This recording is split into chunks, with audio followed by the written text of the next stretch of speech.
Surya Utama atau Uya Kuya kembali bernapas lega setelah diputuskan diaktifkan kembali sebagai anggota DPR periode 2024 hingga 2029. Kepastian itu disampaikan dalam sidang Mahkamah Kehormatan Dewan, MKD, DPR RI, yang menyatakan Uya Kuya tidak bersalah dalam dugaan pelanggaran kode etik.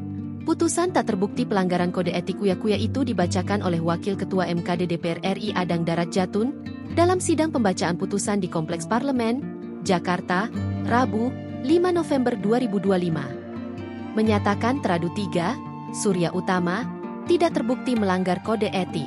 Menyatakan Teradu 3, Surya Utama, diaktifkan sebagai anggota DPR RI terhitung sejak keputusan ini dibacakan, ujar Adang, dalam sidang, Rabu, dilansir dari Kompas.com.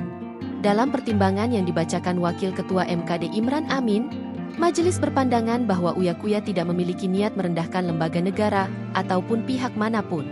Sebaiknya, kemarahan publik dipicu oleh berita hoaks yang beredar di media sosial. Mahkamah berpendapat tidak ada niat Teradu 3 Surya Utama untuk menghina atau melecehkan siapapun.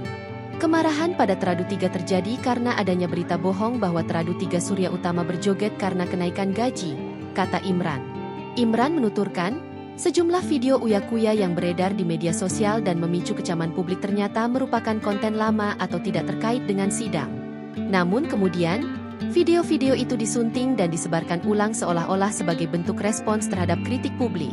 Kendati demikian, MKD menyayangkan tindakan Uya Kuya yang seharusnya bisa langsung mengklarifikasi beredarnya kesalahan informasi mengenai dirinya.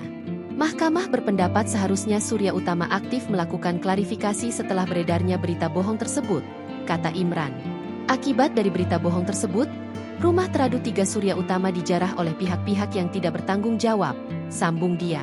Dengan pertimbangan tersebut, MKD memutuskan untuk memulihkan nama baik dan kedudukan Uya Kuya sebagai anggota DPR RI. Download Tribun X sekarang, menghadirkan lokal menjadi Indonesia.